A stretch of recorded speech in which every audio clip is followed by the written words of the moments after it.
Mike Tyson's last meeting with Muhammad Ali. After 40 years, what happened? Left boxing world in tears. Phoenix, Arizona, November 2015. The hotel lobby is quiet, the kind of quiet that settles over a place in the early afternoon when most guests are out exploring the city.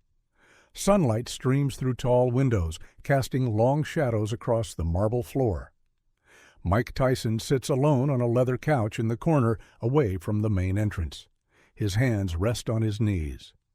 He is 49 years old now. The face that once struck terror into opponents is softer, marked by time and reflection.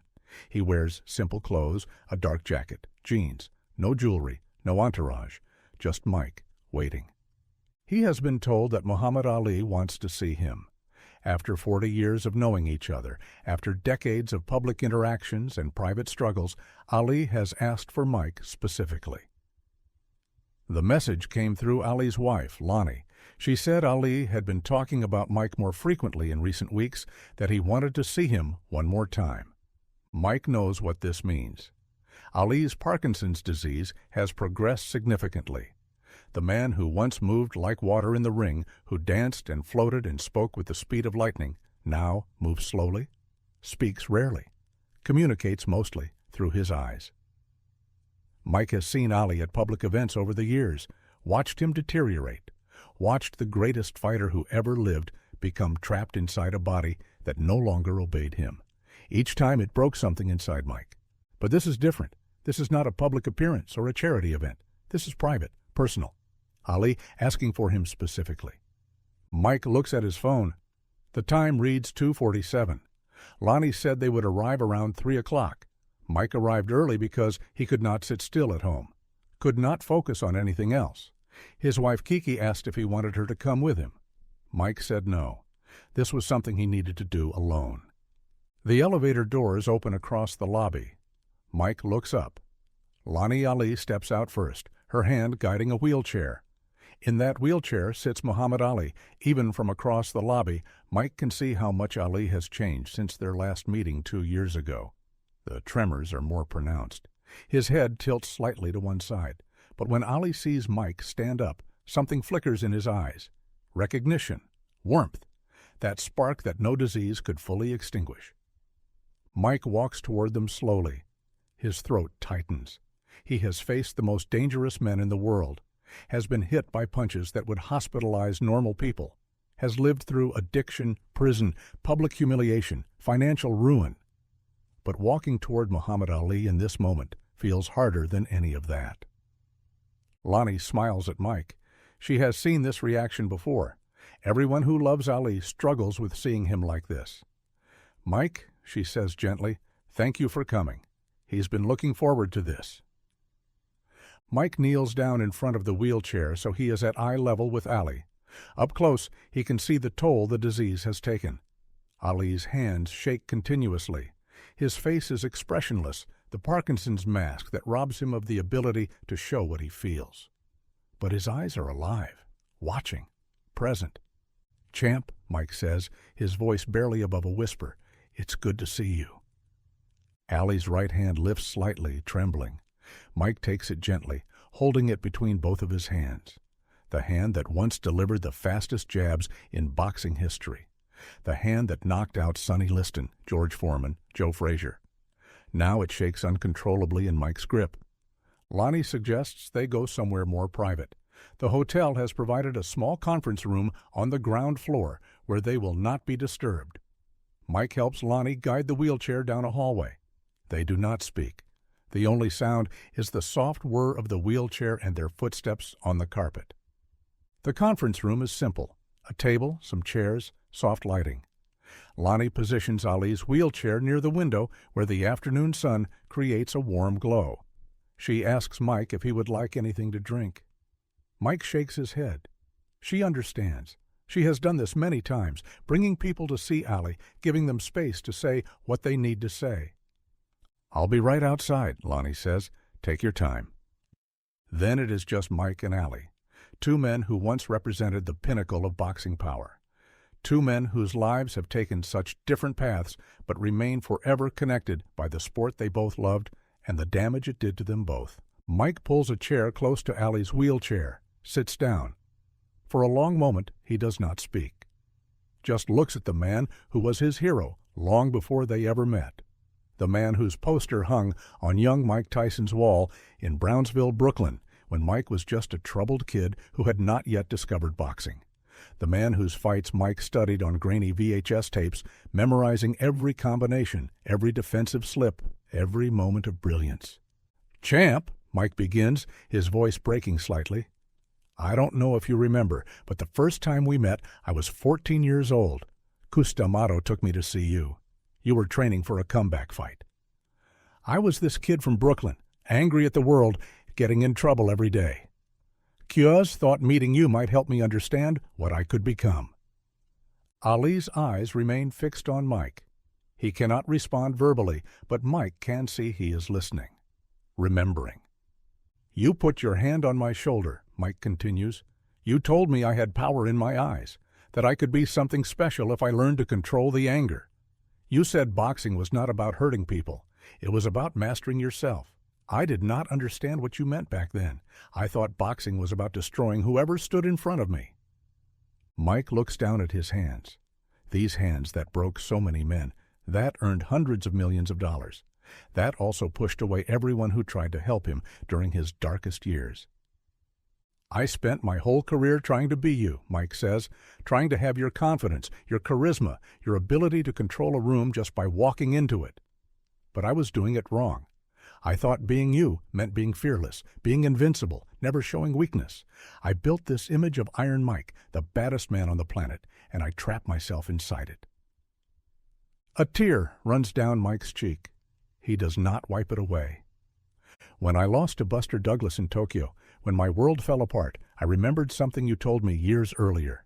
You said every fighter loses eventually. That losing does not define you. How you respond to losing defines you.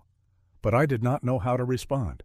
I had built my entire identity on being unbeatable. When that was gone, I did not know who I was." Ali's hand moves slightly in Mike's direction.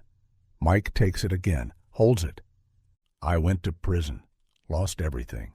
Came back and tried to recapture what I had, but it was gone. The fear I used to create in opponents was replaced by pity.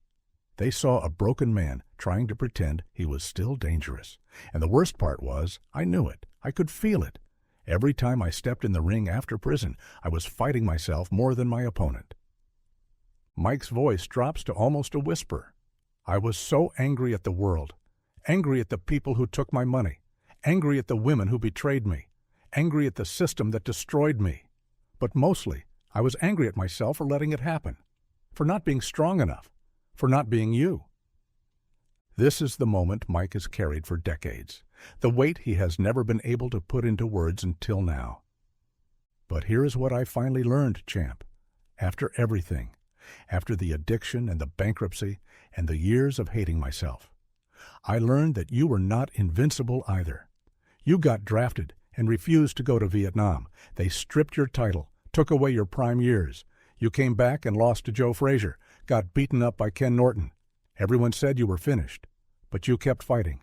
Not because you were fearless, because you were more afraid of giving up than you were of losing." Mike leans closer.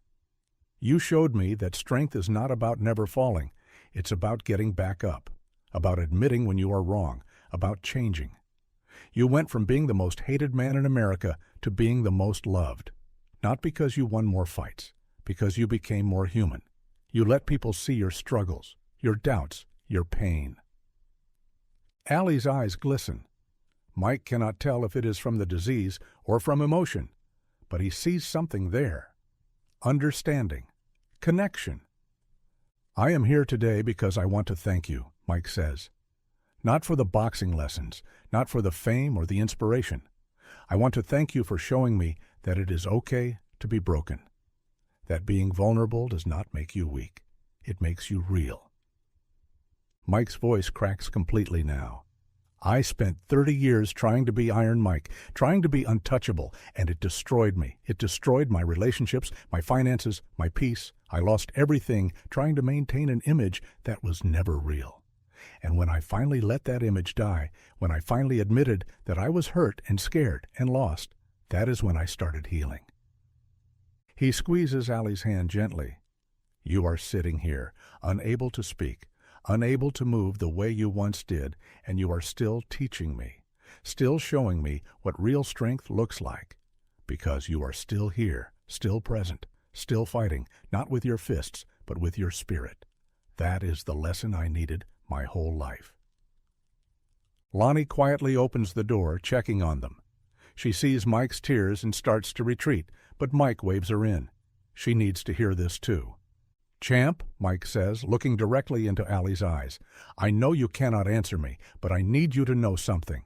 You saved my life, not when I was 14 and angry, not when I was champion and everybody loved me. You saved my life by showing me that greatness is not about being perfect. It is about being honest, about owning your mistakes, about loving people even when they hurt you, about forgiving yourself even when the world will not forgive you. Ali's right hand, trembling uncontrollably, lifts toward Mike's face. Mike leans in, and Ali's shaking fingers touch Mike's cheek, wiping away a tear. It is the smallest gesture, but it carries everything Ali cannot say with words. I see you, I understand, I am proud of you. Mike closes his eyes, lets himself feel it. All the years of pain and regret and self-hatred met with this one moment of grace from the man who defined what a champion should be. When Mike opens his eyes, he sees that Ali is crying too, silent tears running down his face. Two of the most feared fighters in boxing history sitting in a hotel conference room crying together. No cameras, no audience, no performance. Just two men who understand what it cost to be who they were. Lonnie stands behind Ali's wheelchair, her own eyes wet. She has seen many people say goodbye to Ali over the years, but this is different.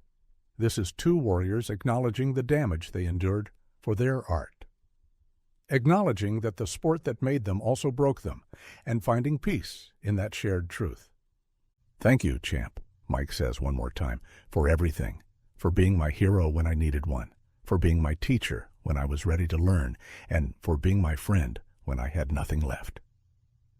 Ali's hand falls back to his lap, but his eyes stay locked on Mike's. In that gaze, Mike sees acceptance. Not just Ali accepting Mike, but Ali accepting himself, accepting what he has lost, accepting what remains, finding dignity in the present moment rather than mourning the past. They sit together for another 20 minutes, sometimes in silence, sometimes with Mike telling stories about fights they both remember, about moments in boxing history they witnessed together, about the changing world outside the ring. Ali cannot respond with words, but his eyes respond. His presence responds. And that is enough. When it is time to leave, Mike stands slowly. His knees ache, his back is stiff. The accumulated damage of hundreds of rounds and thousands of punches. He is only 49, but he feels older. He wonders if this is what Ali felt at 49, if the disease was already creeping in, stealing pieces of him that he tried desperately to hold on to. Mike leans down and embraces Ali carefully, mindful of his frailty. I love you, champ, Mike whispers. I will carry this with me forever. Lonnie walks Mike back to the lobby. Before he leaves, she takes his hand. Mike, you gave him a gift today. He has been trying to tell people for years that his greatest fight was not against Foreman or Frazier. It was against himself, against his pride, against his need to be seen as invincible. You understood that. Not many people do. Mike nods, unable to speak. He walks out of the hotel into the Phoenix afternoon. The sun is bright. The air is warm.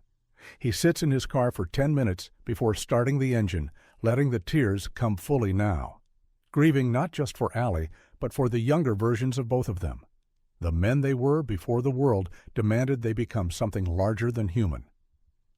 5 months later, Mike receives a call. Muhammad Ali has passed away. The world mourns. Millions of words are written about his greatness, his activism, his impact on sports and culture. Mike does not read most of them. He does not need to. He carries his own truth about Ali, the private truth of two fighters who found grace in vulnerability. At the funeral, Mike stands among other boxing legends. They share stories, laugh at memories, honor a man who transcended the sport. But Mike stays quiet. What he shared with Ali in that Phoenix hotel room is not for public consumption. It is sacred, personal, a final gift between two men who understood the cost of greatness. Years pass. Mike continues his journey of healing and self-discovery. He talks openly about his struggles, his mistakes, his ongoing battle with the person he used to be. People praise him for his honesty, for his transformation, for becoming a better man. But Mike knows the truth. He is not transformed. He is just finally being himself, finally letting go of the armor, finally accepting that being Mike Tyson the human is enough. He does not need to be Iron Mike anymore. He does not need to be invincible. Muhammad Ali taught him that, not with words, with his life, with his struggles, with his silent tears in a hotel room, acknowledging that even the greatest fighter who ever lived was, in the end, just a man who tried his best and paid the price for his choices. That meeting in Phoenix was not about boxing. It was about two souls recognizing each other, seeing past the legend and the image and the public persona to the scared, hurt, hopeful person underneath. It was about forgiveness, about love, about the quiet dignity of accepting what you cannot change and finding peace in what remains. The boxing world cried when Ali died.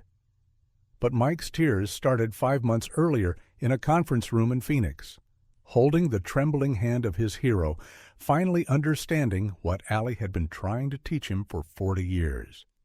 Strength is not about never breaking. It is about breaking and choosing to keep going anyway. It is about letting people see you broken and trusting that your brokenness might help them feel less alone in their own struggles. That was Muhammad Ali's final gift to Mike Tyson. And Mike carries it with him every day, trying to pass it forward, trying to be for someone else what Ali was for him. A broken champion who chose honesty over image, who chose vulnerability over invincibility, who chose to be human over being a hero. Because in the end, being human is the hardest fight of all, and it is the only one that truly matters.